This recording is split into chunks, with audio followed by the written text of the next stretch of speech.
In the early days of the internet, radical libertarians were scattered, lonely, and faceless. Without direction, they resigned to scour the web, sifting through content providers in a wasteland plagued by YouTube demonetization, Facebook jail, and covert internet censorship. But then, in 2017, the Libertarian Union was formed. Finally, the average Joe libertarian could find a thriving community of independent podcasters and content providers, all in one convenient location. At Libertarian Union, we'll always have the latest news, interviews, discussions, and even movie reviews. With hundreds of episodes and more added all the time, you'll always find something fresh at libertarianunion.com. All right. Let's get fired up here.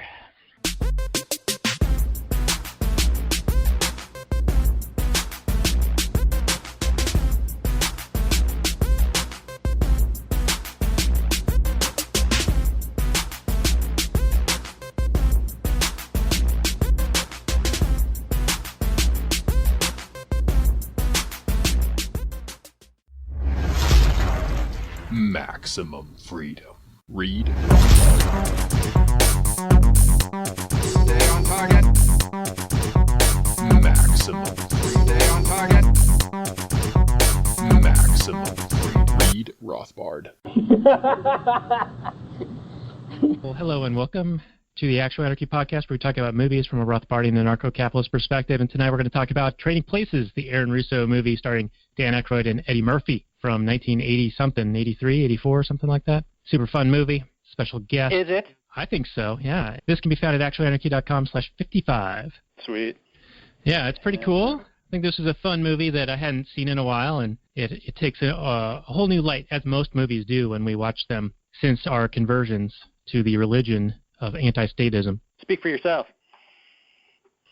Well, I wasn't feeling well a little bit earlier, but I have since eaten some food and feeling a little better. So you snorted some cocaine, and you're back, sorted out. You're all tight. You're high and tight. You're living life. Well, just for the moment. I mean, it's a fleeting high, from what I understand, anyway.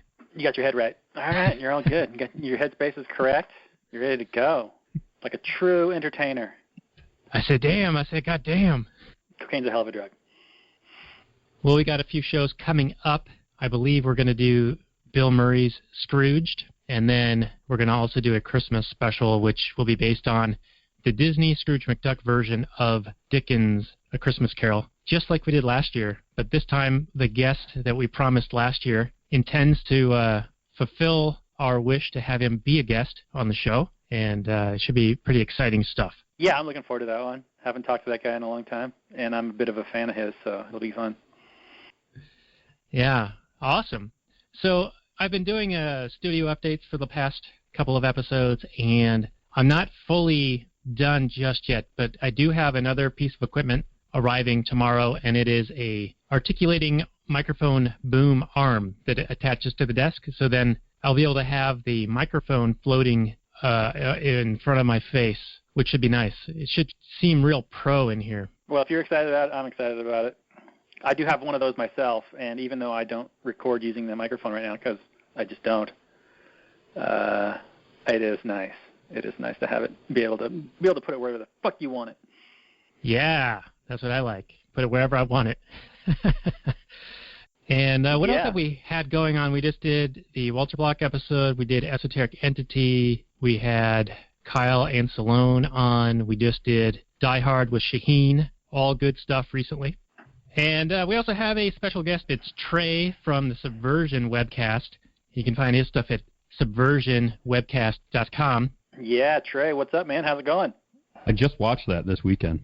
Oh, yeah? Yeah. Man, I hadn't seen that in so long, and it's a great movie. It's an excellent movie. I had never actually sat down and watched it all the way through. I had always just seen it like in bits and pieces on TV, so I never got the full experience until this weekend. And it's a good action movie. I mean, usually action movies it's got all the cliches, even though it was one of the earlier big action movies. Yeah, it onesie. suffers from being so popular that everybody copied it. So you go back to it and you're like, well, I've seen this movie before, even though I haven't seen this movie before. But it was actually the originator of a lot of that stuff.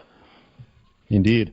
So I love your guys' show, by the way. I don't know how I happened across it, but I usually I've heard Tom Woods say before that he turns off part of his brain, when he's watching a movie or something.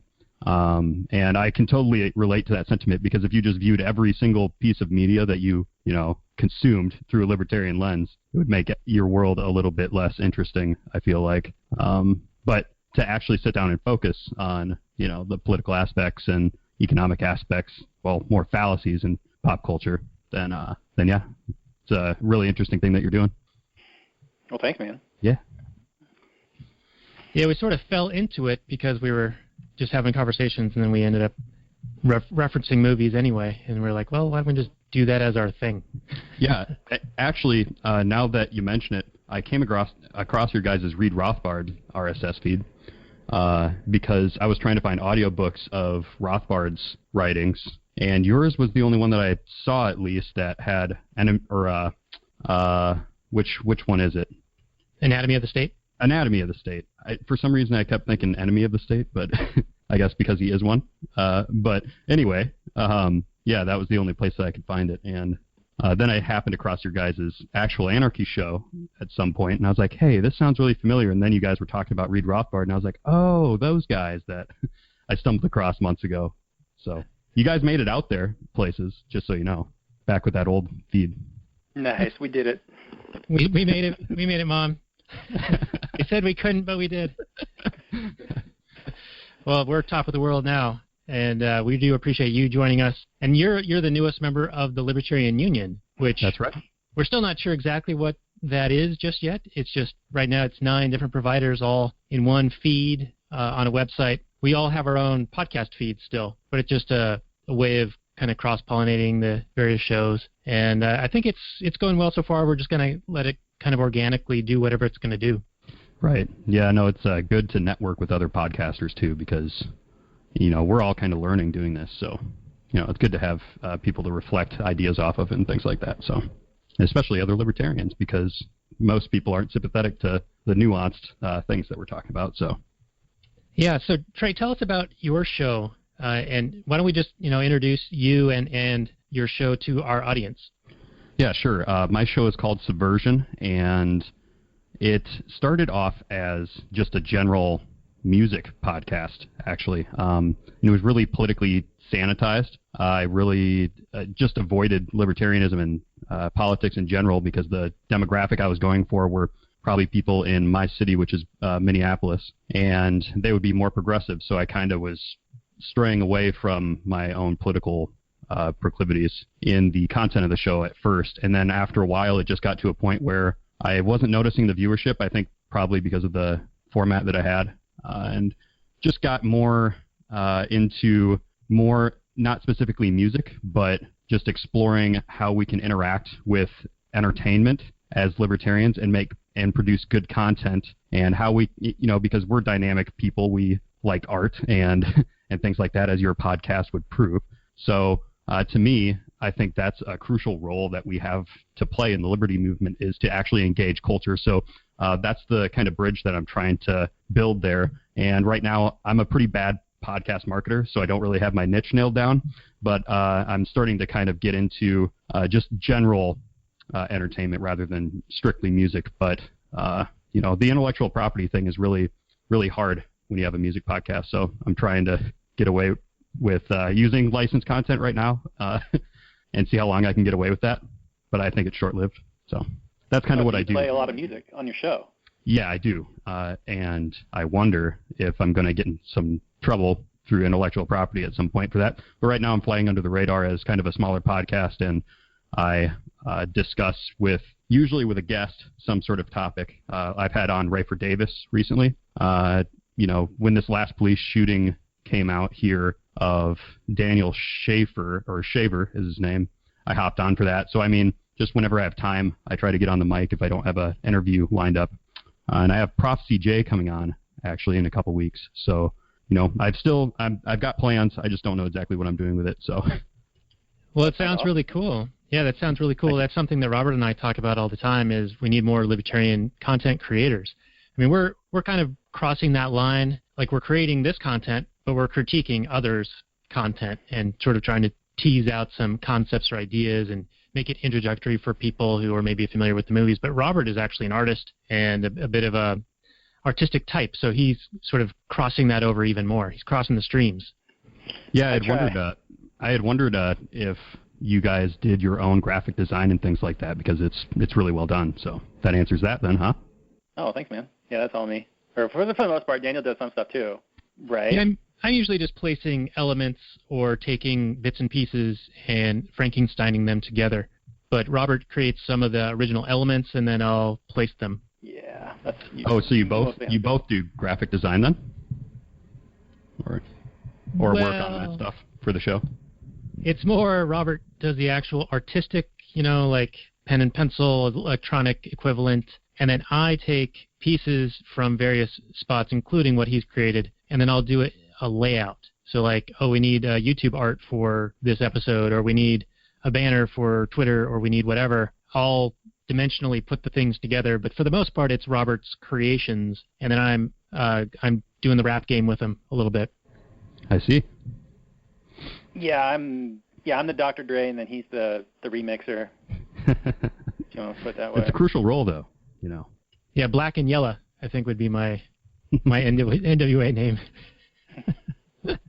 Speaking of people who just put the polishing or the finishing touches on something, me and Daniel were talking about through messages as we were discussing, the pre-show to this.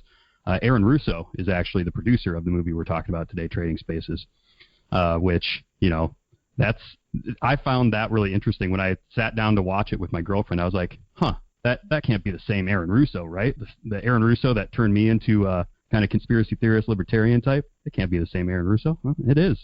Yeah, what do you know? Yeah, this is the guy that did Freedom to Fascism. I don't know if he did anything else, but I remember seeing that movie back in the day, for sure. Yeah. Yeah, I think he died shortly after making that one, right? He died at some point. I don't exactly know the details of his death, but yeah. Anyway, Trading Places doesn't exactly have the same political and social critiques as Freedom to Fascism. That's for sure. That was one thing I noticed. Yeah, definitely. Yeah, but it does. No, yeah, it doesn't. But it makes a bunch of claims, which will be fun, because I do enjoy a movie that has a statement, or at least makes claims, so that we could either confirm them or debunk them. So that'll be fun. True that. Because you usually don't get that from some random comedy.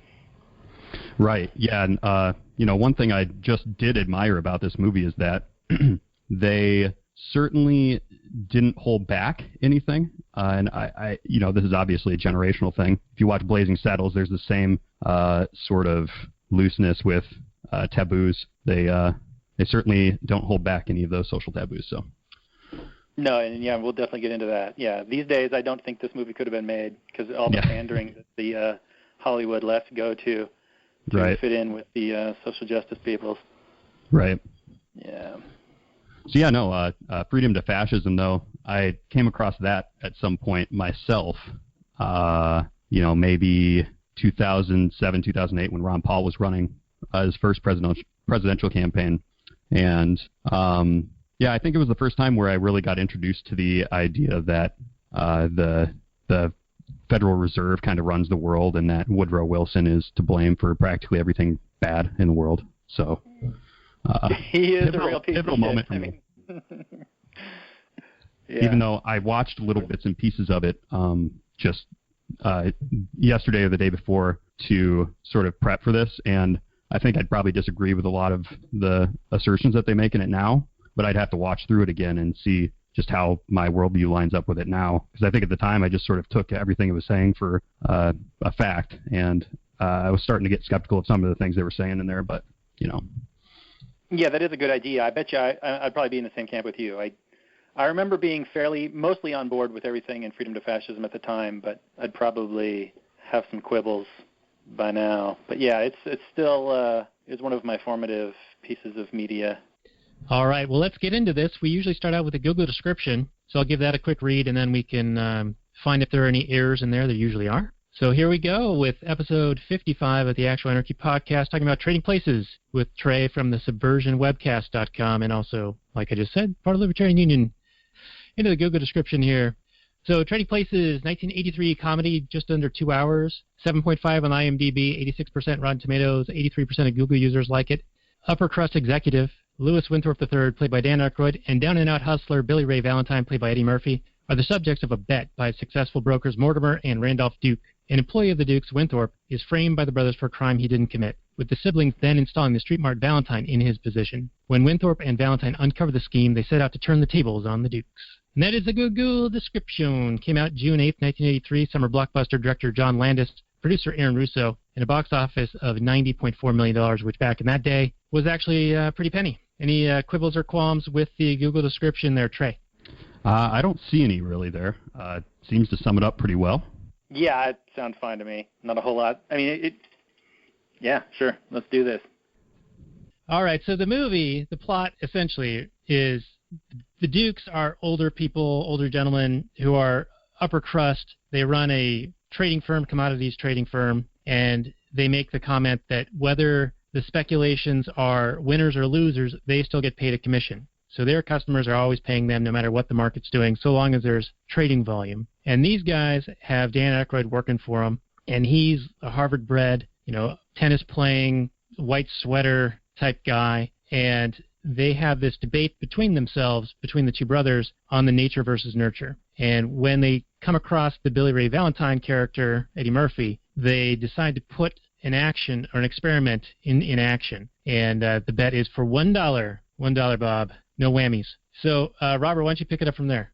Okay, so, yeah, the old guys, they're traders, of course, and we've got your Dan Aykroyd character, who is this Harvard-educated, upper crust dude who has his perfect little life, and his butler and his fiancée, who is this blue blood lady, and apparently he lives in the house that's owned by the Dukes.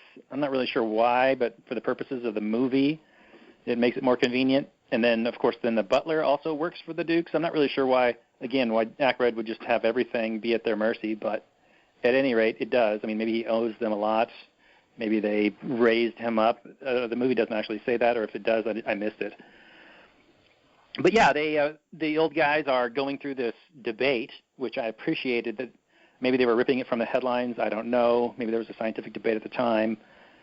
And one is saying that no, what you need is breeding, and then as long as you have good genes, you'll rise to the top of society and be successful. While the other one says, no, you have to give the person the right benefits and right, what's the word? The right environment? Not incentives. Like the right help along the way. Like the right environment, right. So they decide to prove a point, like Daniel said, and have a bet. And what they end up doing is they end up framing Aykroyd for being a drug dealer and for stealing like $150, which kind of ridiculous. I'm surprised that more people didn't. I mean, they really must have like hated the guy, or the Dukes had way more influence, but they couldn't seem to have had influence. So they're in this club. They're all members of this big hoity-toity club. So he's a member of this club. They're all members of this club, and so they decide to plant $150 stolen dollars on them. And nobody seems to second guess or question why these bills were like marked with an X, or why Winthorpe would feel the need to steal this $150. So it was. I don't know if the movie is trying to make a claim about the rich eating themselves, or that there are no honor among thieves and they're calling the rich people thieves. I don't know, but or maybe it's just plot convenience as to why all Winthorpe's friends just absolutely desert him, and nobody comes to his defense. Nobody stands up as a character witness. He even goes to his former friends at a club later on and asks them to be character witnesses, and they all give him the cold shoulder. But nobody at all says a single word, and he's protesting his innocence. And then they throw him in jail for $150 theft, which is kind of ridiculous. I mean, okay, so somebody steals $150, yes, but nobody just gets slapped in cuffs and thrown away and hauled off. But of course, it's the Dukes that are actually behind all this whole thing. So, but they can't be seen to be behind the whole thing. So the actual series of events is kind of ridiculous unless you know what's actually happening. So he gets thrown in jail, and then they find some PCP on him and claim that he had intent to distribute. And then his girlfriend is bailing him out, and she finds out that he's this drug dealer. And then she's basically disowns him as well once she finds out that, she's kind of doesn't believe it and then kind of wants to believe him. And she's still got this meal ticket fiance guy. She's not sure. And then this prostitute lady who gets hired to kiss him and ask for a fix and that sort of thing by this nefarious mustache-twirling guy. I feel like I'm just rambling on, and I really have a point. I had a bunch of notes. I'm sure, Daniel, you've got a bunch of notes, and I know our guest has a bunch of notes. So why don't we just take a scene and then dissect it instead of me just rambling on the plot of the movie?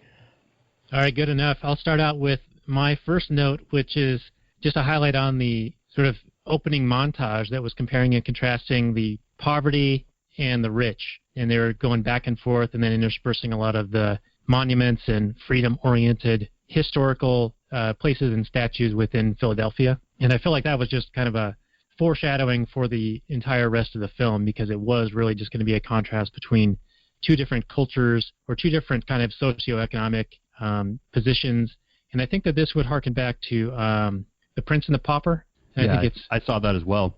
I would just add, I just read like a description of the plot of Twain's original work, and it was actually a voluntary arrangement between a prince and a pauper.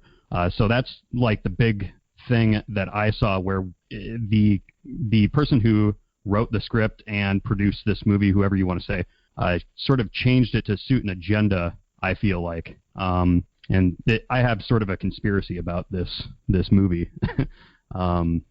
So I think I'll do it. I want to hear it. Okay.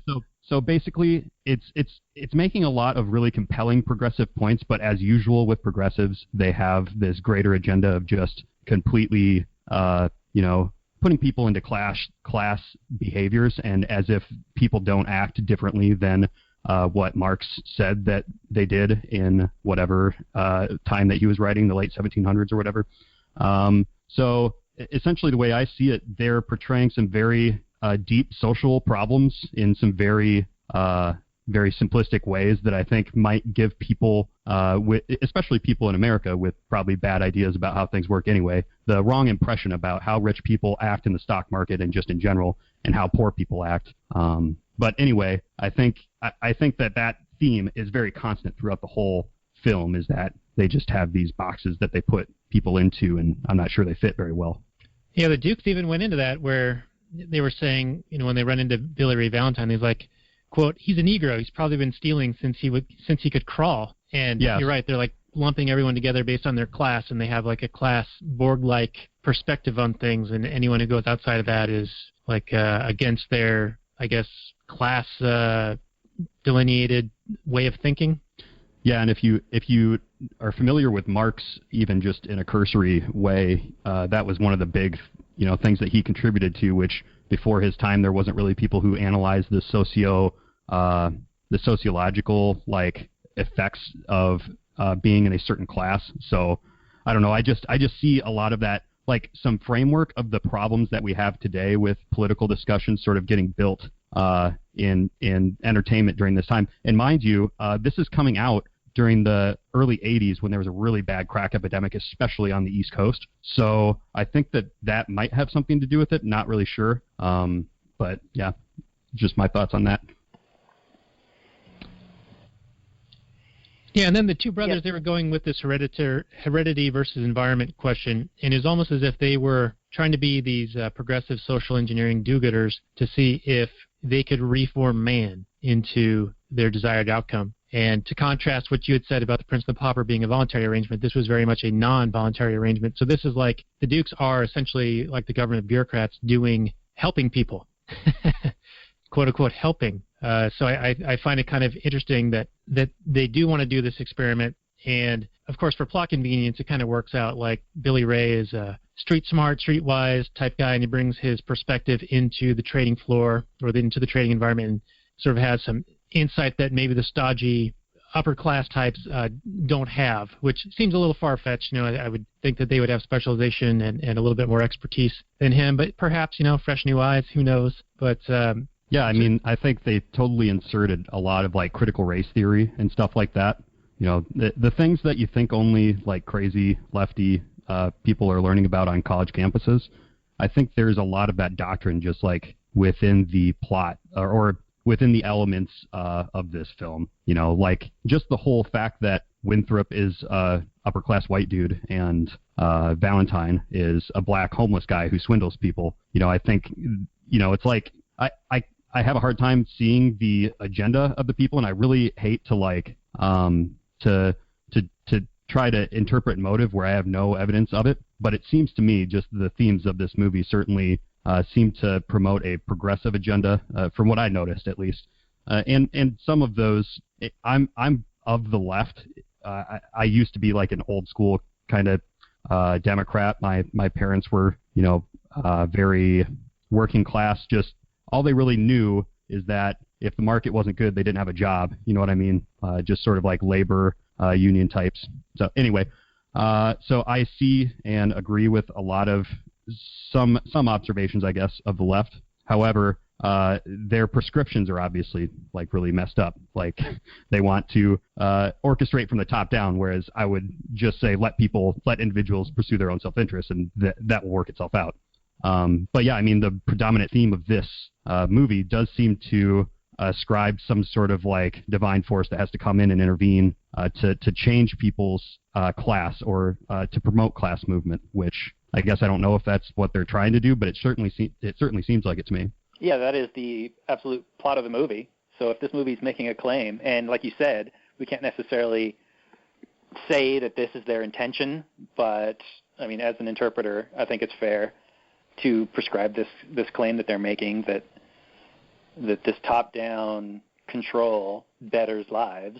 So I have little problem making that claim, saying that this is what they're trying to say, because that's actually what happens in the movie. I mean, they take the street smart guy, and then all of a sudden he's this whiz in high finance just by giving him a nice house, a car, a job, giving him things to care about. I mean, I did like when he first got his house and he invites all these people over, and then he realizes he's got all these people and they're all having fun, but then he kind of realizes that this is his house. And I'm like, wait a minute, this is like a nice house. I don't want to trash this place. This is mine. And I do appreciate that when you actually care about something, when you actually have an incentive, when you own something, you actually care about how it's used. And then he ended up kicking everybody else out. But, yeah, this idea that you just – I mean, it does matter how you treat people, absolutely. But the idea that you can just essentially control affairs to the point at which you just create this ultimate utopia is a fantasy of the left. Yeah, I noticed how, the Duke brothers, they were successful and kind of bored, and they were saying things like, oh, money's not everything, and they wanted to do this social experiment to far-fetchedly try to get the Nobel Prize. But, they were just bored old dudes who decided to mess with other people's lives. And it was interesting to me that, their bet was that Aykroyd would turn to a life of crime. But how they got that set or that going into motion was they removed all of his opportunities. They took away his house, his girlfriend, his friends, his job, any opportunity to make money, all of his credit cards, all the money in his bank. And it reminded me of the drug war, the war on poverty, occupational licensing, permits, permissions, minimum wages, all of those things that are hurdles or impediments in front of people to essentially remove all of their opportunity to do something that is productive, right? And so you're essentially incentivizing people to not be productive. And we've made reference to this on most of our recent episodes, like with Walter Block on Poverty, Inc., and even with Esoteric Entity when we were talking about that Robert Reich movie, that essentially when you remove people's opportunities and you incentivize them to continue poor behaviors or bad behaviors, then you're going to get more of it. So really the trillions of dollars that have been thrown at social welfare programs for the past 40 or 50 years, we don't have much to show for it other than just continued poverty. Yeah, and and I do just want to say that, I said I'm kind of the left, and that just more shows like who I'm usually trying to speak to because most of my friends happen to be like Bernie Sanders supporters and whatnot. So I'm always getting into arguments with them. And at some point I ended up coming across, if you guys know who Walter Williams is. Sure. So I came across I watched a video about his book, The State Against Blacks. And Daniel, you were just talking about how, the minimum wage and occupational licensing hurts, restricts the barriers to entry. And that's not just like some conservative talking point. That's like a thing that was legitimately started by labor unions. So if you learn about these kinds of things, you start to learn that the left was actually who created the problem of minorities. And it calls into question if that's why they have such a guilt complex where they put their guilt, the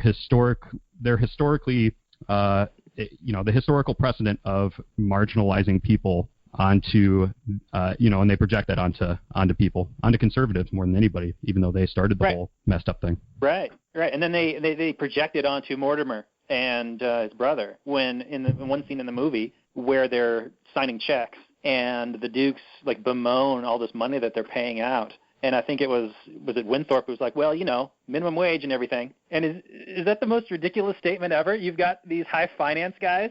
Could you imagine a single employee in their company that makes minimum wage? There's like under 5% of the people in this country make minimum wage, and they're like fast food employees.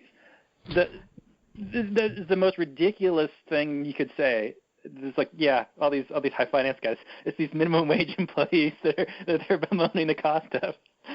Exactly. The only people making minimum wage are probably the cleaners, and he probably hires out a cleaning service. Like, he doesn't actually pay the cleaners. You know what I mean? So there's just so much BS in this movie that they say like they're throwaway lines, and people probably just take them as fact. People who watch SNL every week probably take as fact, but are actually like major economic fallacies that it's kind of a shame that no one was probably calling it out at the time. Yeah, probably. They probably just let it go. Yeah, I mean, if anything, it was a caricature of what rich, evil people are supposed to be like. Like when they gave the Christmas bonus to the guy, I think at the club, and it was $5, and the guy's like, oh, $5, maybe I'll go to a movie by myself. Yeah. And on the one perspective, I'm like, okay, that probably wouldn't happen. People, I mean, on an individual level, sure, they might be like that miserly, but it just showed me that the guy was ungrateful for getting additional money that he wouldn't otherwise have. I mean, sure, it's only $5, but talk about being ungrateful. We run into this with my kids all the time. Like, they don't appreciate what they have. They always want something else or something more, and I almost want them, it's really terrible to say this or even think this, but I almost want them to sort of go without for a little while or sort of suffer a little bit so that they understand what it's like to be cold or what it's like to be hungry. So then when we feed them or when we warm them or whatever, they can appreciate it for what it is. Because right now it's just all handed to them. And so they can kind of bitch and moan about it because socialism, baby. It's this show and not this other show. Oh, it's this candy bar and not this other candy bar that I prefer. It's just kind of ridiculous. And not that they get candy bars. They had candy canes for the first time ever yesterday. But the kind of bars, we give them like, they're like protein bars. Not like protein bars, but like the Costco ones, Nugo bars. Nugo bars is what they are. And they like them, but if they don't get the vanilla one instead of the chocolate one, then they get all mad. Right. Well, like you've said many times, Daniel, when all their needs are taken care of, then they're free to bitch about insignificant, trivial shit, much like the social justice warriors of today, where they whine about microaggressions and make up bullshit like manspreading and mansplaining and things like this because they don't actually have real struggles in their life. Yeah, if we've gotten to the level where that is a problem, then we should have then solved a whole bunch of other problems before we got to that level. Yeah. That'd be fantastic if those were all my problems. If my life was so great that manspreading was the real issue in my life or microaggressions were the real issue, oh, man, my life would just be a fantasy. Yeah, that going back to that scene just with the butler, and speaking of characters, they managed to, in, 10 seconds, caricature both, like, just normal black people who work, like, service jobs and the rich people who are miserly. You know what I mean? Like, just showing, like, they just polarize things so much. And, I found myself enjoying the movie a lot, but then just having these moments where I'm like, you sons of bitches, why the hell do you got to make it about that right now, Yeah. Yeah, as if wage competition didn't exist. And if that guy had a better offer, he wouldn't have gone somewhere else. I mean, he's clearly there for a reason. He enjoys working for these Duke guys.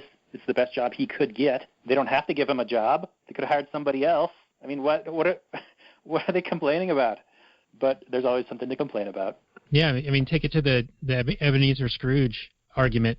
You know, sure, he was miserly and white, and so he was rich and racist, of course, right? Just like they claim in this Trading Places. But to your point, Robert, Scrooge was the only one willing to hire Cratchit at the price that he was working for. So if anything, Scrooge was benefiting him more than anyone else when it comes to his employment. And similar with the butler and the Dukes and all the other employees of the Dukes. Right. I mean, if it's really that terrible, quit and get a better job. Assuming take some initiative. Take some responsibility for your own self. Well, of course, assuming that the government hasn't removed your opportunities. Or the Dukes, yeah. I know what you mean.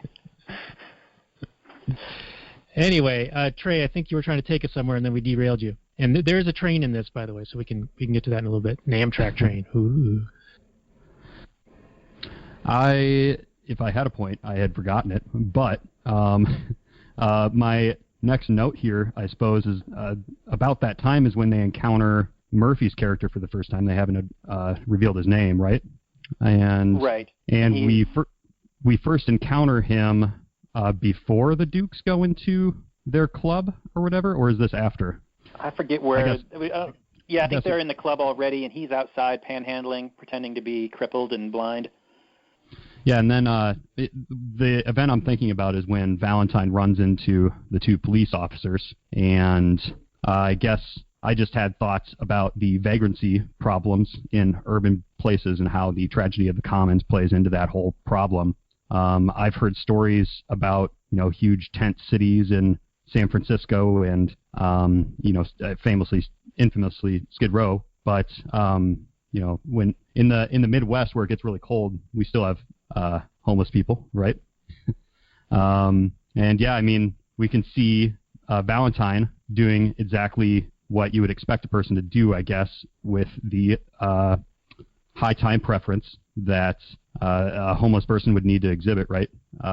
Turning to swindling just to get your whatever you need for the day, your bed at the homeless shelter, because they cost money, I suppose. So yeah, there's a lot you could bring up with Austrian Economics, I think, with this movie, to where you can observe people doing exactly what you would expect them to do given their circumstances, I suppose. So I don't know. What do you guys think of that?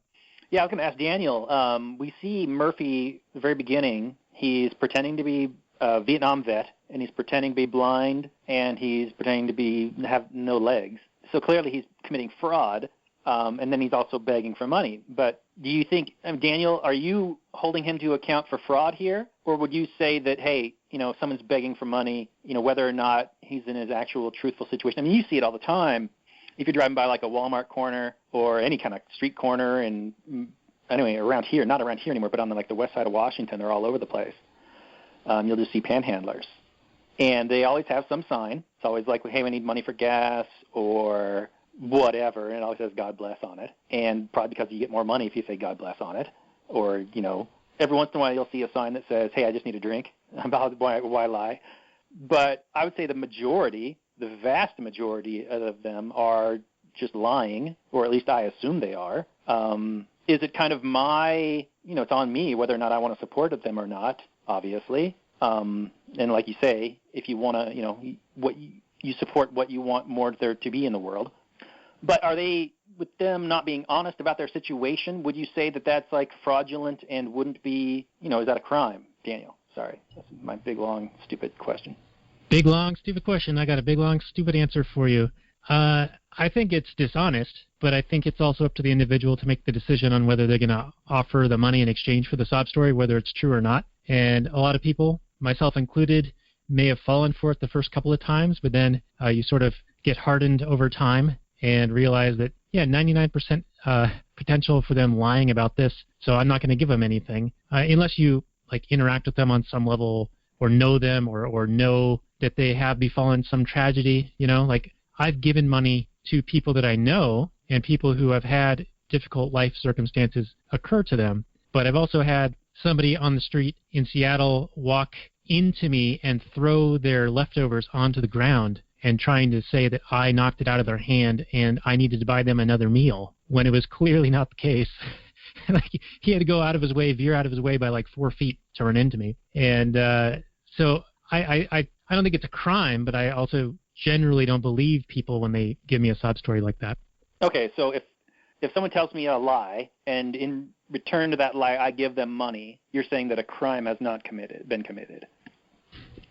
Well, I mean, on a certain level, maybe. I mean, it's not like you have a real contractual relationship here. I mean, you're not expecting a whole lot of benefit for yourself other than maybe you feel good about helping somebody, and then you find out that they actually used it for drugs or something else bad. I mean, if anything, you're enabling them. I mean, what recompense would you want from that? Oh, I don't think it's a crime, honestly. I think it's kind of like a buyer beware type of situation. I think whenever you give money to someone, whether that sob story is true or not, you're gaining that psychic benefit when you hand over that money. And you might be getting swindled, but at the time, you feel good about giving that money over. So that's all you're really expecting. You're not necessarily expecting for that money to change their life. I mean, maybe it'll help a little bit, your $5 or whatever, but really you're going after that psychic benefit. So I don't think I think you're right. I think it's dishonest, but I don't necessarily think it's a crime. Trey, do you want to weigh in on this, or do you want to move on? I guess I'll say that you could probably demonstrate a case in court that you were defrauded, and you could probably get restitution. You could probably argue for it, but I think most of the time you're probably not even going to be able to find the person to reclaim your damages. So, I mean, I think like you guys were just saying, it's one of those things where, yeah, maybe you could make a case, but what are you really going to get back? And it's probably going to be more trouble for the person seeking restitution. You know, what's the most you give a homeless person? Like $20 if you're feeling really nice? Like, yeah. So, but no, I mean, I totally get it though. And it always feels bad when like you're going to help someone out, and you know, it's in some ways, how is it really much different than if you gave your money to a church and they, you know, went and bought, the preacher went and bought a new pinky ring or something, you know, you'd probably be pretty pissed off about that. But no, I mean, yeah. It's just all about proportion. I would say you could probably call it a tort rather than a crime, I would say. Fair enough. Yeah, so you had mentioned... Go ahead. Okay, well, Trey, you had mentioned the tent cities, and when I was living in Seattle a couple of years ago, we don't live there anymore, but there was a tent city just down the block from us, and it was only there for maybe 6 or 9 months. The whole authorization with the city was they had to move every so often, but it definitely changed the neighborhood. You would see more drug needles, you would see more people pissing openly on the street corners, on the sidewalks, etc. And I also encountered somebody, and when I was parking my car in the alleyway behind the house, they approached me and they gave me the sob story about, oh, I just need to get some gas money so I can get back home because I'm on this, I have this anklet thing that monitors me, and I'm supposed to be home by 6 p.m. Otherwise it'll go off and I'll get in trouble with my parole officer or whatever. And I didn't really have any money with me at the time anyway, but I had heard all these stories before. And then he said something like, you know, it's a real shame in this neighborhood that, you know, houses keep getting broken into, man. And so I was like, all right, wow, here's $5. That's all I got. Don't break into my house. It really felt like this implied threat. Like, all right, so until you pay me, you might get your house broken into. I don't know. Wink, wink. I guess while we're on the subject of shady homeless people, I wasn't really going to bring this up, but I guess since it's up, I went to Texas some years ago, and I was taking a Greyhound back from Austin, and when we went through Dallas, there was a bus transfer at Dallas, and there was some kind of like, I don't know, just an area of the city they let the homeless folks take over, and there were homeless folks everywhere in this public bus station in Dallas, right? And I was out on the smoking porch having a cigarette, and this dude asked me for money. So me being just like a normal guy from the sticks, I didn't know what was what. Like I was skinny at the time, had a tie-dye t-shirt on. I probably looked really unthreatening. I had a backpack on me.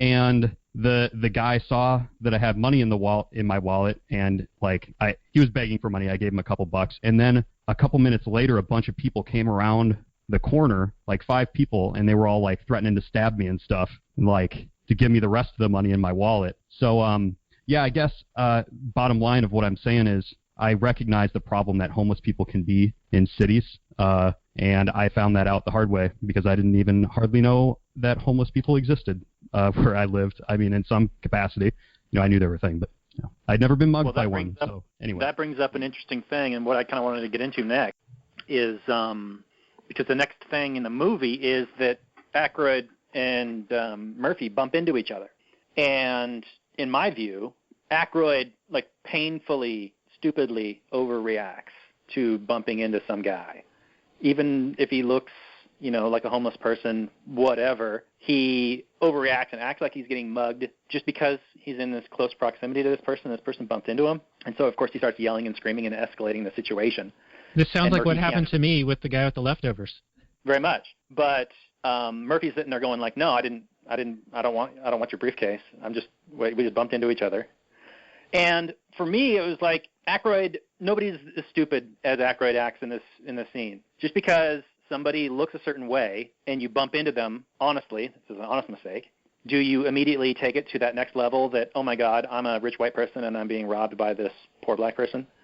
Now, maybe I'm being naive. Maybe these situations do exist, and maybe this movie is more realistic than not. But for me, it seemed absolutely ridiculous that this guy would be like, oh, he bumped into me. Oh, I'm being robbed. Help, help, police. And the guy's trying to give him his briefcase back, and he won't take it back. So then he calls for the cops, and then Murphy just takes off running. I don't know why. I mean, plot purposes.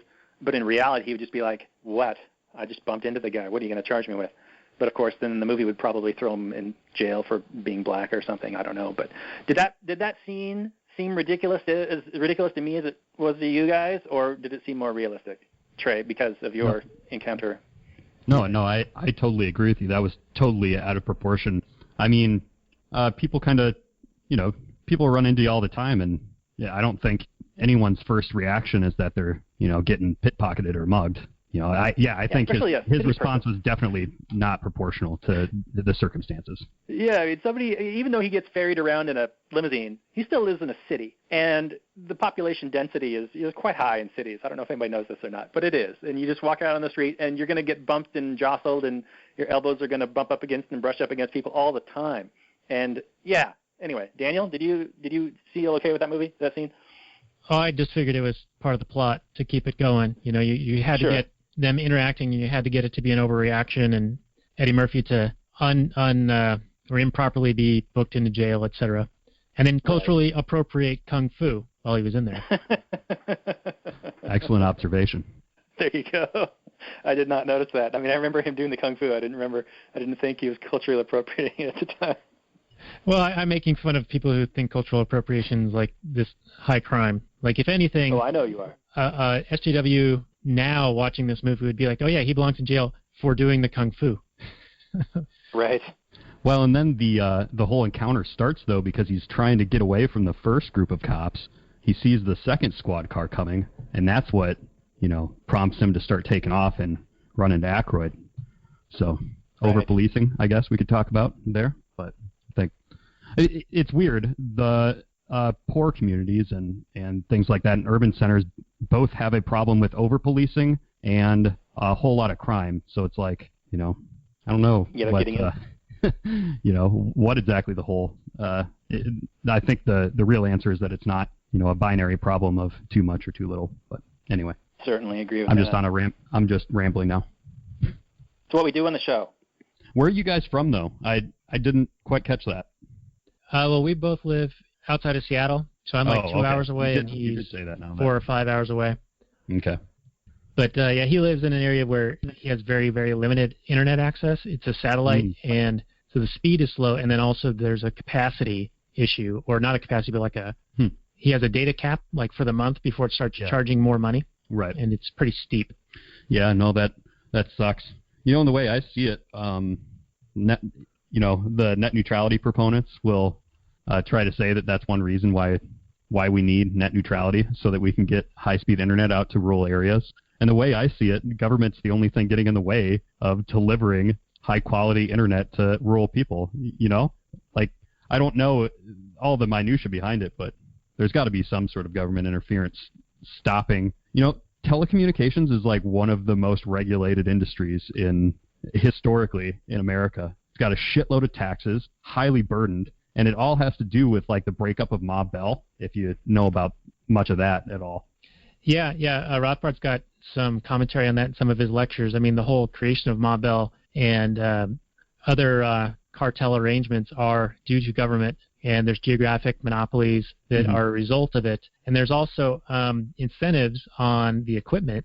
So they were incentivized to keep older equipment around longer than was otherwise useful, so they weren't advancing technologically as quickly as they might otherwise have done. And it was only the deregulation in the 80s and the split of Ma Bell that actually introduced some additional competitive forces and advances in technology. I think that there was one estimate that we got cell phones 40 years later than we otherwise would have because of these types of regulations and the intellectual property bullshit and all the rest of it. But cable TV is also related to that. And so this ties into net neutrality because they're claiming that we have crappy service with Comcast or satellite or whatever because of the companies. Now, the companies have a protected arrangement with the government, and they actually favor having net neutrality, and they favor having additional regulation because they're already entrenched and can absorb the cost and the burden of those things that will keep out upstart competitors from entering the market and competing with them on price or quality or innovation. And so they're all for this.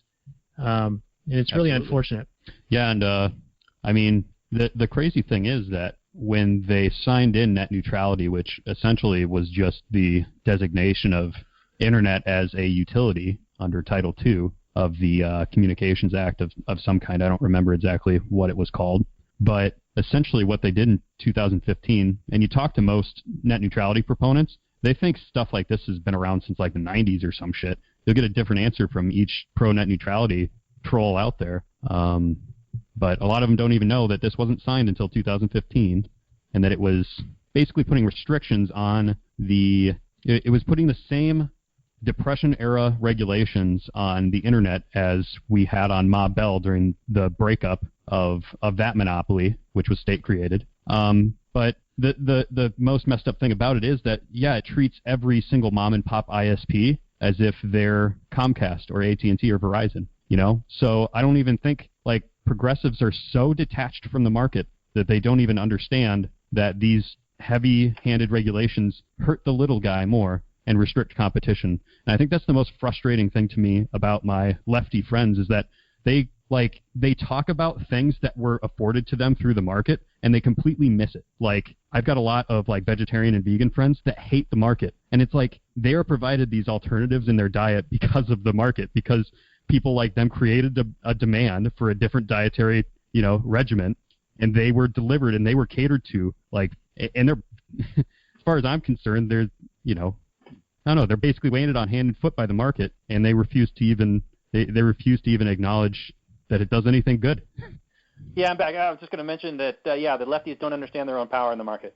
If they I mean, even if the net neutrality, they love net neutrality. They just love it. They love it so much. Then if it's so popular, the market will give it to them. They could just get together and be like, hey, we wish a company had these net neutrality rules. Would some company want to play by these net neutrality rules, and then we'll throw all our money at that, and then that's what company I'm going to go for? Great. That's a completely voluntary way to get what you want, lefties, instead of using the violent arm of government to coerce everybody into getting what you want and only you want. Mm-hmm. It really frustrates me that, the market does nothing but bend over backwards for lefties, and then they take it for granted. And then they cry about it and complain about it when all the power is in their hands. Okay. And you mentioned Skid Row during the episode, and that was actually a road in Seattle. It's called Yesler Way, and it's where they would cut down the trees in the forest and then slide them down the hill along Yesler Way, and it was called Skid Row. Oh, I always thought it was just that place I heard about in L.A. that you don't want to go to. And at the bottom of the hill was the port, and it was also where it's a place called Pioneer Square in Seattle. It's all the older buildings, and there's an underground there because they think they raised the level of the ground somehow, so there used to be buildings underneath, and then they raised the street levels, and underneath that became opium dens. Huh. So big sordid history there, lots of prostitution, drugs, gambling, etc. So history in Seattle is pretty interesting. Just north of Seattle, like a half an hour north, there's a town called Everett, and they had a tent city, and it was behind a Home Depot or something like that. And when the tent city moved out, some cleanup crew found 1,000 drug needles. And they had them displayed on this tarp and like, look, all this, we found in this tent city. So nasty. Yeah, pretty fucked up. Yeah, and then they just, it's almost like they made a political thing about it. It sounds like.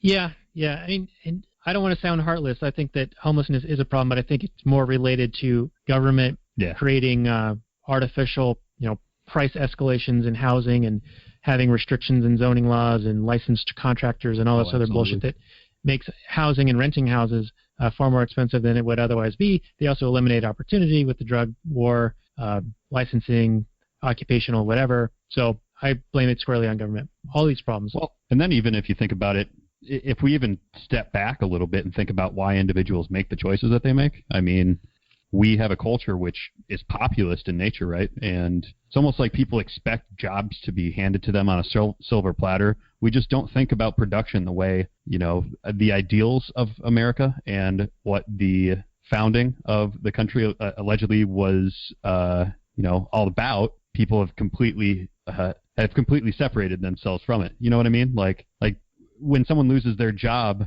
they don't think, how am I going to produce for myself? They think, how am I going to find a job producing for someone else who will give me money? You know what I mean? Like it's never people's initiative to actually go out of their way when they lose employment or their life is upended to better themselves. They expect someone else to be doing it for them. They think it's society's responsibility to take care of them. So I think it's like a two-part problem where you have these really perverse incentives from government. And then on top of that, people just think that the government is supposed to take care of them. So it's like, I think the first thing that we have to do is just make people realize that they're not victims. Sometimes, obviously people are, right? I mean, people are victims of theft and assault and by the state and by private actors. But I don't think that should define a person's life. I mean, like I grew up poor. I had drug problems growing up, and I don't know.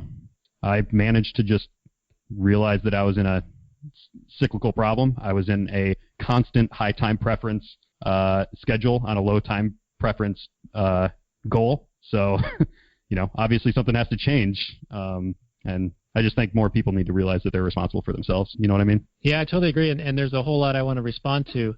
But I think that you and I have a similar background, and even Robert as well, because we also grew up sort of left-leaning, thinking that was the more free speech, free expression. It was the conservatives trying to dictate law through religion, et cetera, being the stodgy, like imposing their morality on us. And now it's like almost flipped a little bit. But regarding the right to a job or they expect a job, you see it a lot in college campuses where people will go and get a degree in just whatever with no concept of whether that will actually be an employable thing.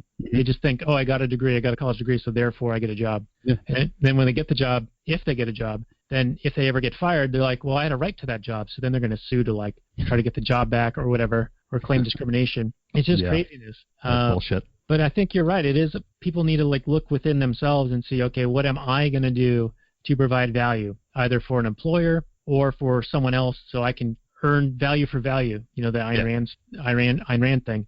And to that end, I actually work on something called blackand.gold. It's a website I've put together that's about being able to earn a living by solving people's problems via information. So like, people are searching for how to solve like back pain, knee pain, acne, whatever. There's information products about that. There's losing weight. There's healthy eating, diets, whatever. But then there's also people who want to learn how to do internet marketing type stuff. And so as I'm learning it, I'm documenting it as I go along.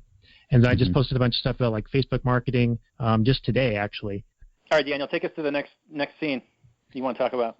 Well, so now we've got both players in jail, right? We got Eddie Murphy in jail, and he gets bailed out by the Dukes. And we've got Aykroyd in the jail, and they planted PCP on him, but everyone refers to it as cocaine. And Aykroyd always corrects them and says, no, it was PCP, which, of course, makes it sound like he's saying, yes, it was mine. Right. And the Dukes invite Eddie Murphy into their car with them, and they bribe him with whiskey and cigars. And he asks the driver, he's like, is this some kind of thing? Are they all a bunch of faggots? Which I don't think you could say today in a movie, which Trey, you were talking about earlier, where Blazing Saddles and this movie, and there's another one recently that we watched where, The Shining, where they talk about the cook when right. Grady and Nicholson are in the bathroom at the Overlook.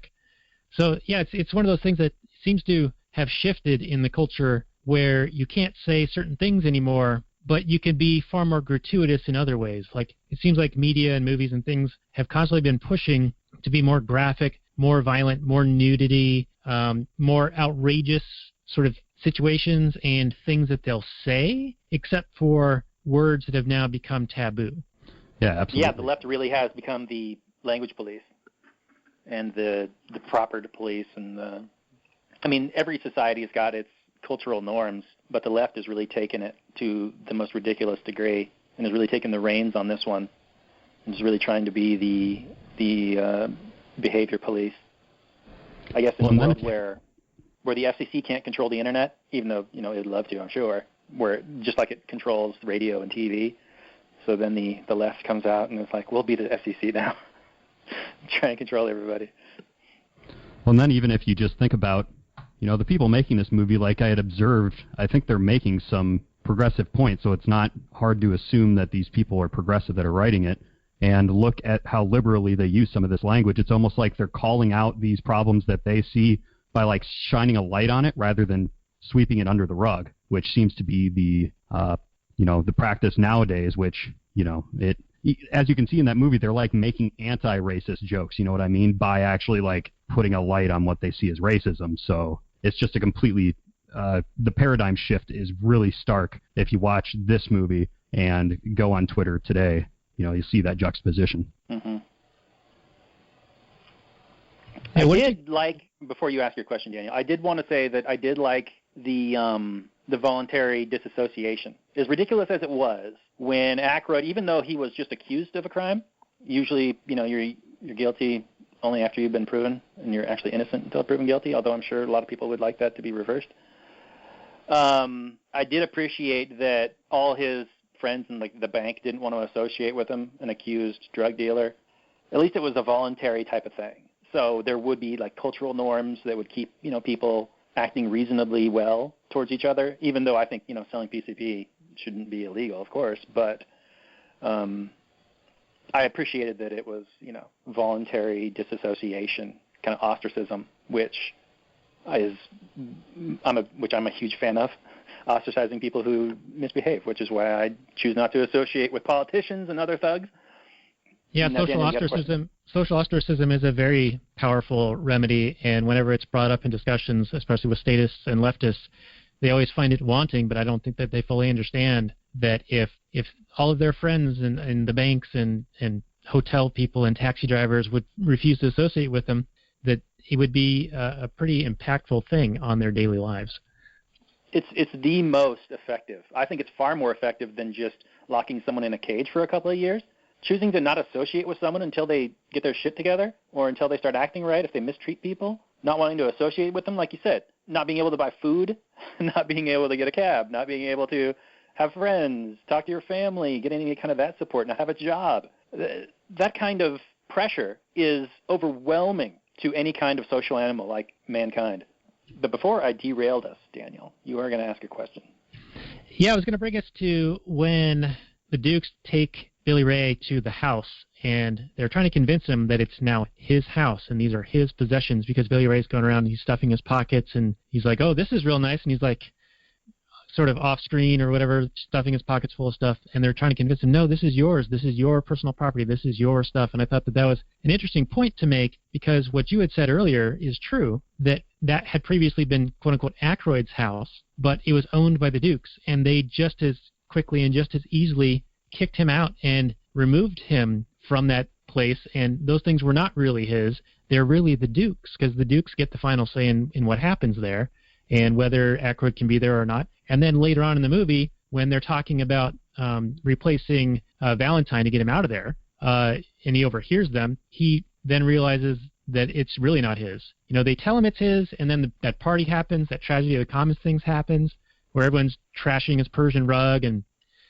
destroying the house, and he says, everyone, get the fuck out, because it dawns on him that he now has some ownership in it. It's his house, at least temporarily, and so he has a vested interest in maintaining the quality of it, the cleanliness of it, the free from brokenness of it, so he has an interest in maintaining the house and kicks the people out. But I just found that kind of was an interesting thing because the Dukes really owned the house. They kicked Aykroyd out, they put Murphy in, and then they were going to kick him out. And it reminds me of, I quote-unquote own my house, or I'm about to in the next year and a half, but I still have to pay property taxes on it. And if I don't pay those property taxes, then I don't get to live here anymore. So in essence, I'm still paying rent to live in my own house. So do I really own the house? Well, you're beholden to these thugs who claim ownership over it. But I would say that you actually do own it. Just because some mafioso comes along and says, hey, we owns this houses now, so you need to get out, that doesn't mean that it's legitimate. No, but I do pay the ransom so that they leave me alone. Sort of like the guy who asked for the gas money and told me that houses in the neighborhood get broken into pretty often. I paid that fee, that insurance fee, just like I pay the IRS when they tell me to divulge how much income I've made, and then they determine how much money I get to keep from what I've earned. I'll pay that just to not have further hassle. It's like buying protection money. It's hush money. It's protection money. Can I get something out of the way here and just say that acquiescence isn't consent? Because I think people confuse those two quite a bit, especially our minarchist brethren. 100%. Just because you're doing something with a gun in your face doesn't mean you agree to it. Yep.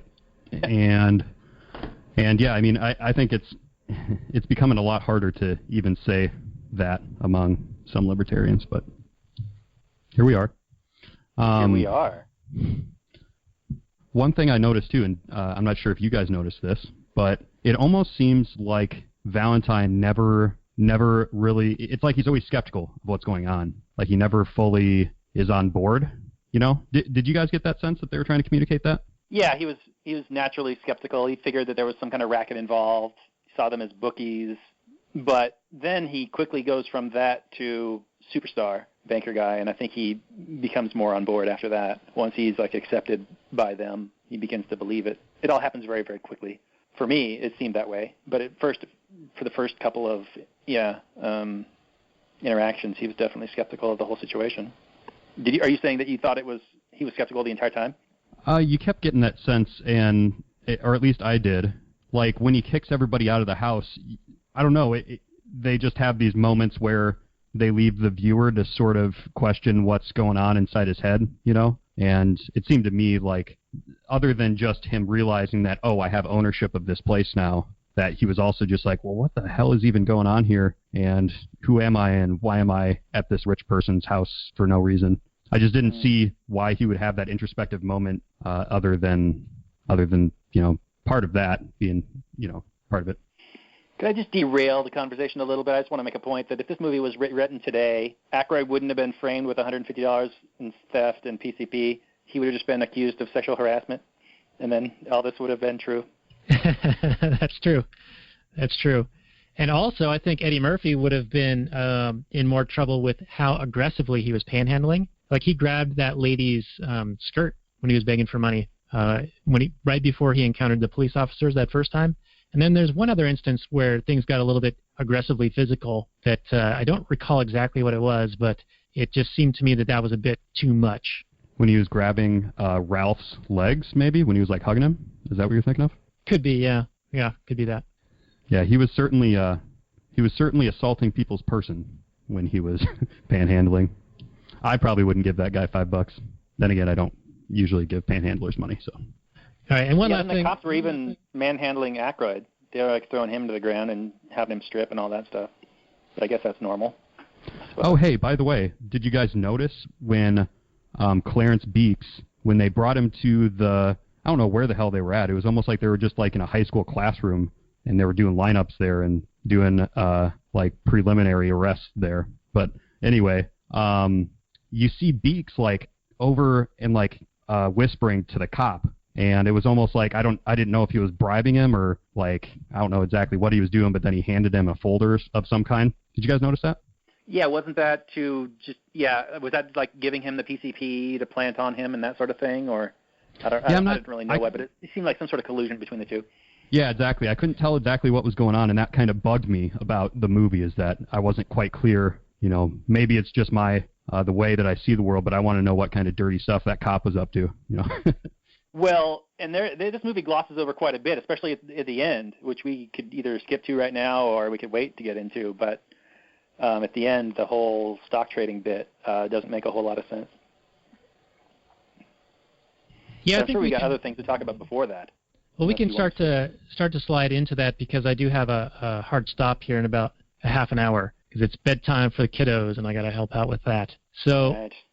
So what do we got? We got downtrodden Aykroyd. No one will help him except for this prostitute played by Jamie Lee Curtis. And we got Eddie Murphy working for the Dukes. All of a sudden he's this amazing superstar and he's using his street smarts to come up with these winning trades. And Aykroyd ends up getting a gun, and he thinks that Billy Ray Valentine is the guy who did this to him. He doesn't realize it was the Dukes who had put this in motion. And so he intends to go and, kill Valentine. So he shows up at the holiday party, drunk and dressed in Santa outfit, and he's stealing food and stinks real bad. And it reminded me of probably how you felt last year, Robert, when we recorded our Christmas episode. You were super hungover. Oh, yeah, that was terrible. Wanted to die. Yeah, I'll post that down on our show notes page. It was pretty hilarious. But you were a trooper, and you stuck with it and still did the show. I'm a professional, damn it. That's right. So then Billy Ray at the party. So Aykroyd goes in there, threatens to shoot Billy Ray. He's trying to put drugs in his desk to frame him for being framed. And Aykroyd then runs off and then tries to commit suicide. But while that's happening, Eddie Murphy's in the bathroom, and he's smoking a J from what Aykroyd had planted. And then the Dukes come in and basically reveal their experiment and throw the N-word around and also say that they're going to kick Billy Ray out of the house, and they're not sure if they're going to get Aykroyd back or not after what he's done. And so then Eddie Murphy goes and finds Aykroyd and tries to tell him about what happened, but Aykroyd tries to kill himself. So let's pick it up there, and then we'll get into the commodities trading.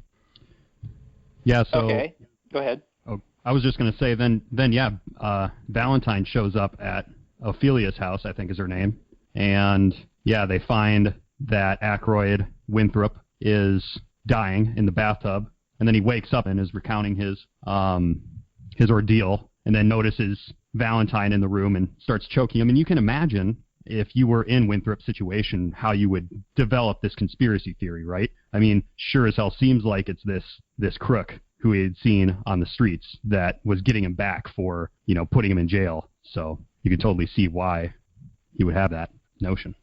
Yeah, that seemed like a realistic thing for me, for Aykroyd to see as if this guy is some sort of shyster who's taken his life, to be, full of enmity towards him, for sure. And then a bond is formed between those guys, right?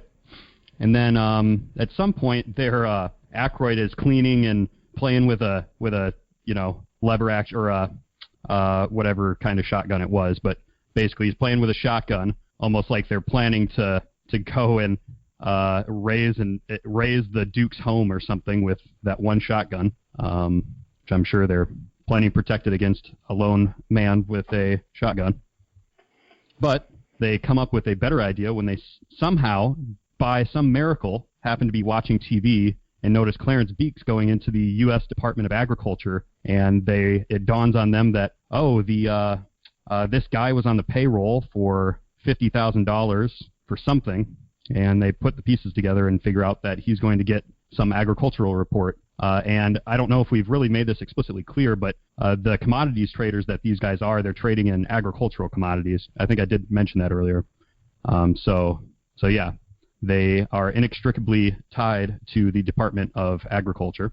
So yeah, they see Beeks going there and come up with a plan to instead undermine them economically rather than try a terrible plan which looked like was going to get them all killed, or at least Aykroyd's character. Right. So this plan is to intercept this information that Beeks has bribed some official for or whatever, and they pull this ridiculous switcheroo with all these with Aykroyd doing blackface and Eddie Murphy playing this Cameroonish dude, and then the girl playing this Swedish Bavarian.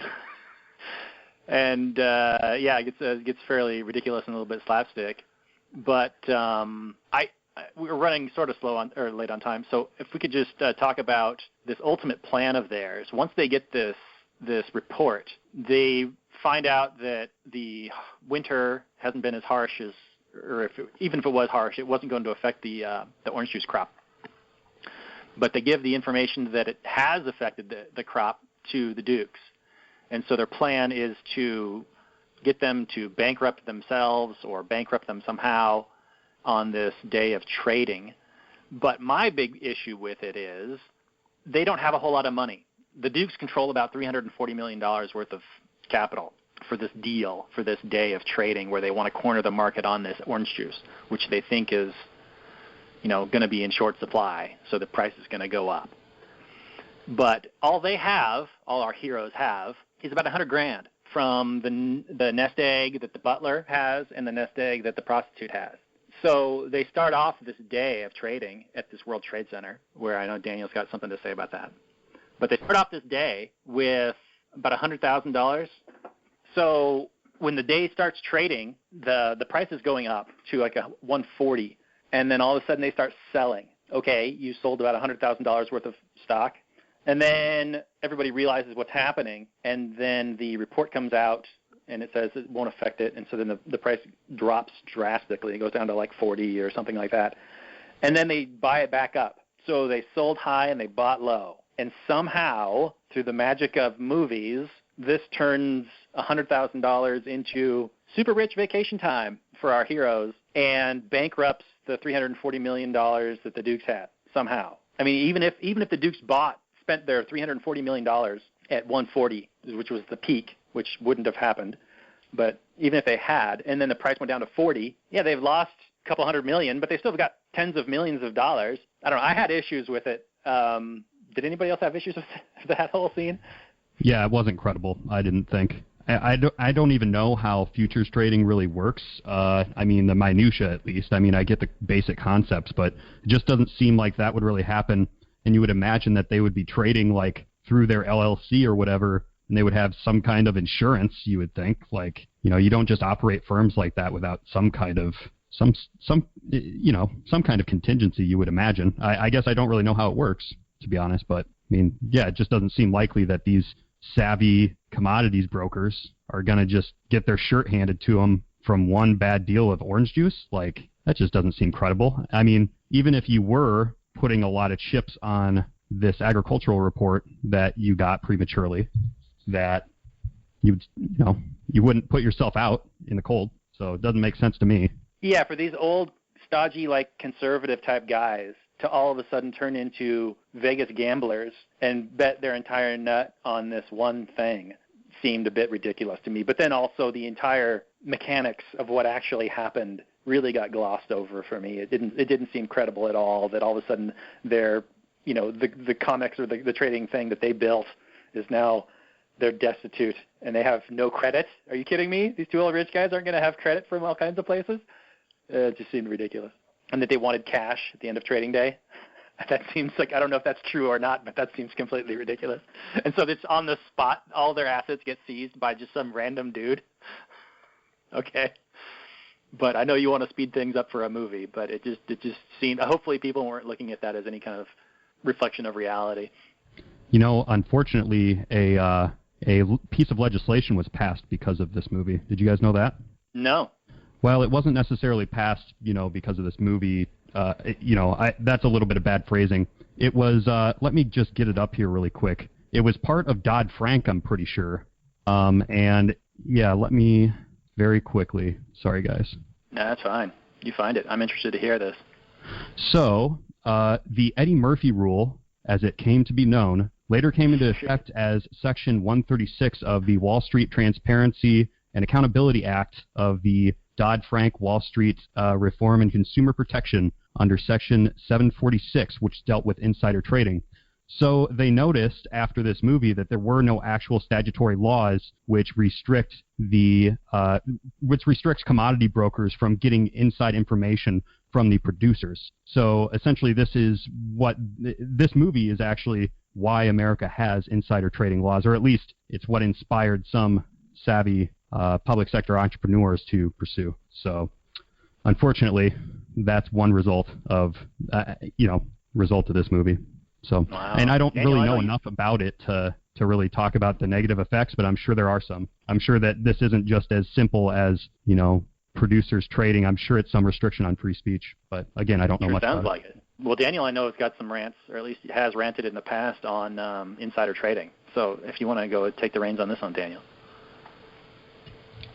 Well, I mean, it is an infringement on free speech, so to speak. But, my question remains regarding this movie is, why is the Department of Agriculture a thing that's getting a report to begin with? Like, what business is it of government to be involved in this in any way? In a free market scenario, I think that there would be entities that would be trying to have their ear to the ground and take assessments of how production's going, and that would help inform people's decisions in trading in the futures market. From what I understand, the futures is essentially just they're speculating to a degree on how much volume is going to be produced at a future date. So it's like a future delivery. So in this movie, they talked about April delivery for orange juice on trades that they're making in January. So they're making trades on what will be available in 4 months. And this helps to smooth out fluctuations in pricing that are more directly related to supply and demand in the immediate. So having futures trading helps even that out, smooth that out for everyone. So in essence, futures trading is actually a very helpful function. But in this scenario, where the Dukes are basically buying insider information from the government itself, that wasn't technically a crime until this Dodd-Frank thing that Trey was just telling us about. But this is also why the Dukes were willing to commit as much money as they were, because they thought it was a legitimate report. So they were like betting the house on this thing, including all of their credit, which is why there was that line of dialogue where the guy said margin call. So they were betting their credit line as well. And so when it didn't pan out for them, that was when they were overextended. So it wasn't only their actual assets, but it was also their entire line of credit that was on the table, as it were. Okay, that makes more sense then. Yeah, so essentially this trade happens all in the span of, what seemed like a very short period of time. The whole movie seems to be in just a very compressed time. But these guys lose their $394 million, their entire business, and somehow the Valentine, Winthorpe, Ophelia, and Coleman was the butler's name, turn what was roughly $100,000 into millions and millions of dollars, and end up doing their thing on the beach, where they say, "Looking good, Billy Ray. Feeling good, Lewis." Indeed. So I know we sort of hodgepodged around and started talking about homeless people for much of this episode. But why don't we get to the summary and review? And Trey, I know you've listened to our show before, so you probably know we do a black and gold rating. So why don't we start with you? Give us your overview and then your rating, and then we'll move on to Robert. Well, I had a really hard time. I was thinking about what I would rate it as, because I despite the many points in the movie where it really it triggered me, so to speak, and I found myself enjoying the movie even, despite those things. But I think in the long run, because of the agenda of the people that were writing it, and just, some of the things that were some plot holes that were for, expediency of the plot, but, sort of just makes one scratch their head and, wonder how the characters got into that situation, such as a big one was what you were talking about, Robert, which was Winthorpe living in one of the Duke's properties. I found that really strange. But anyway, I think I'd give it a black and red, just from the perspective of, if I'm judging it purely from my anarcho-capitalist leanings, then not a really big fan of the implications of this movie. Yeah, that's a fair judgment there, sir. I'm going to do nothing but shit on it, and then I'm going to probably give it a black and gold. But what I have to say is, like we've mentioned, this is a fairly progressive type claim that this movie's making. But the biggest problem for me, despite all the economic fallacies, which are, I think, are quite harmful. Unfortunately, yes, people are responsible for themselves, of course, and they're watching a comedy, and if they actually do kind of glean any kind of economic truths from it, it's kind of your own fault if you do that. But it's unfortunate, you got this comedy that's kind of disguising truth, and that's what, the Daily Shows try to do and that sort of thing, which I used to laugh at all the time, but now I look back and cringe.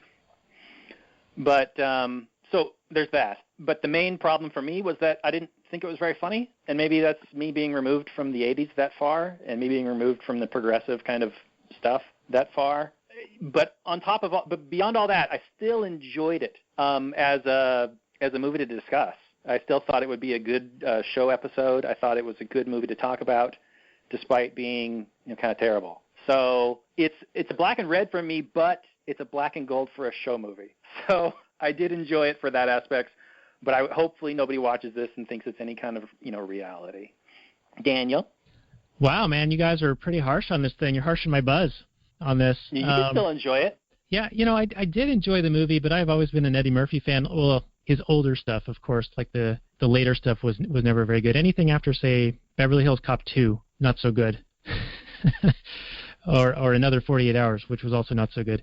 But, this movie, I liked that it had something to say. And I think that it's still playing out today, even in libertarian circles. Is it nurture versus environment? Is it IQ? Is it culture? Is it race? Is it whatever? And it's become this big kind of dividing line in a lot of ways. And, my response usually is, well, let's just get government out of the way and see what happens. And I think that would solve, most of our problems like we were referring to earlier. If man-spreading is your biggest problem, then you're living a very, very comfortable life if that's the thing that you have to complain about. So I think let's take the big things down first, which is let's get some, let's try human freedom for a change. We've had thousands of years of various degrees of slavery and oppression, and some of the vice has been loosened in some respects, but it's been tightened in others. So this movie sort of plays into that. It does have a lot of economic fallacies. It does seem to have some class warfare, some race baiting, some kind of loose language that you couldn't use today. But I still found it to be entertaining. Aykroyd's great. Murphy's great. Jamie Lee Curtis is pretty good. The hooker with a heart of gold. She's very business-minded as well. She's like, I've got 2 more years on my back and then I can retire. Like, she's saving her money. She's not one of those types that is the typical, what you think of when you think of prostitutes, like, oh, they're probably have a drug problem and spend every little bit of money that they get. She was definitely had a low time preference and was working towards the future. So I thought that Can I jump was... in here? Just a second. Go for it. I just got to jump in.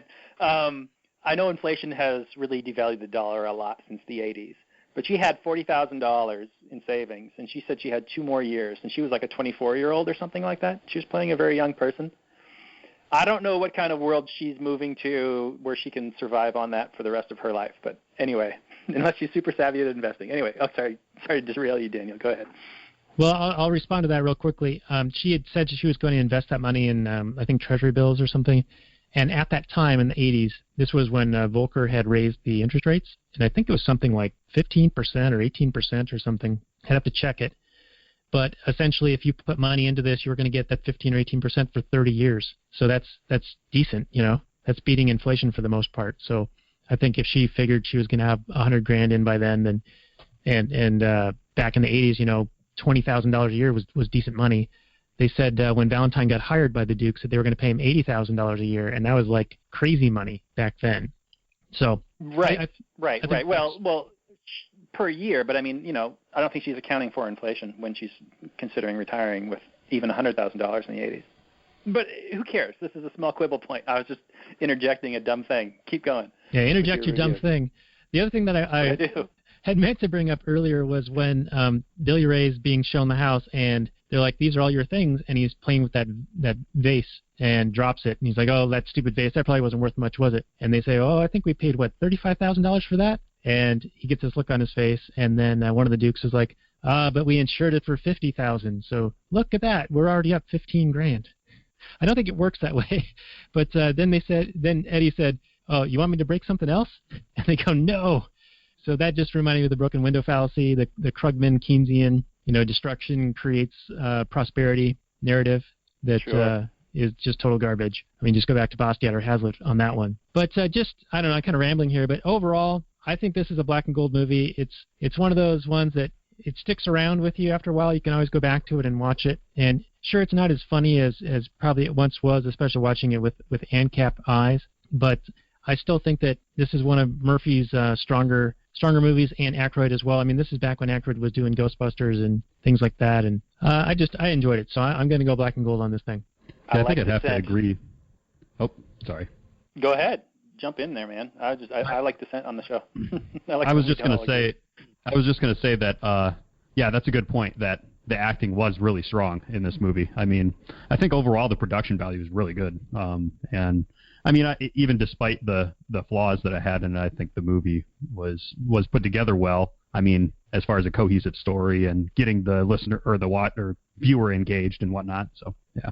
Yeah, it was well told for the most part. I mean, it skimmed over things that I wish it had focused a little bit more on, but you can't really do that when you're trying to, tell a comedy, also give an economics lesson. But I think you can throw in nuggets of truth here and there and still tell a story. But that's not the story they told. Like we said, this is probably written by like some SNL guy back in the day, or at least for that audience. And so what else are you going to expect? But yeah, Eddie Murphy and Aykroyd, I mean, they're stars for a reason. They did a good job. Curtis did a good job. I enjoyed it. It's still entertaining, but it's still also kind of a progressive shit show. So not as bad as other movies we've seen. No, definitely not as bad as some others. Well, hey, let's wind this one down. So, Trey, why don't you just remind our audience what your show is and how they can find it, and then we will close this one out. My show is called Subversion Webcast. I explore how us libertarians can create good, entertaining content, as well as explore some current events and sort of topical things. I hate the wars. I'm super anti-war, so you can expect to hear a lot of that. I forgot to mention as well, I'm on Twitter. That's where you can see me say some pretty edgy things, and I'm a lot harder on there than I am on Facebook, so that's probably where you would have a lot more fun following me. My handle is @intaxicated, and that's with an 8. INTAXIC8ED. So that's we'll have a link. We'll have a link in the show notes page so that people don't have to try to rewind the tape and play that back a few times. Yeah. And then you can also find me at www.subversionwebcast.com. All right, excellent. Also on the LibertarianUnion.com, and the Facebook page there is Libertarian Union 1 on the back end of Facebook.com.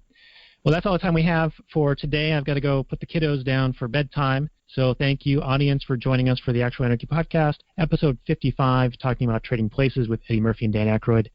This can be found at actualanarchy.com/55. If you enjoy what we do and want to support us in some way, give us a rating or review on iTunes or YouTube. You can also go to our tip jar page, which has a bunch of affiliate programs that we participate in, also links to our Patreon page where you can get super cool bonuses like the Rothbard repository. There's a meme stash that Liberty Weekly put together with us. You can also get pre-show and post-show content, which we call Kathleen Turner Overdrive. I don't know, guys, the final word or the final goodbyes from you, Trey, and then Robert, and then we'll sign off.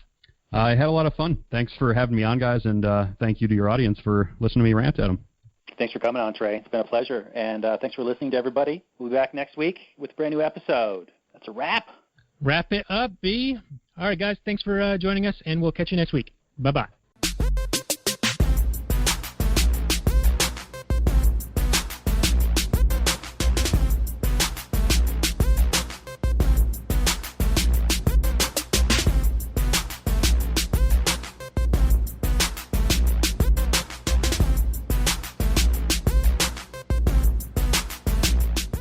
The Chipmunks. CHIPMUNK. We're the Chipmunks.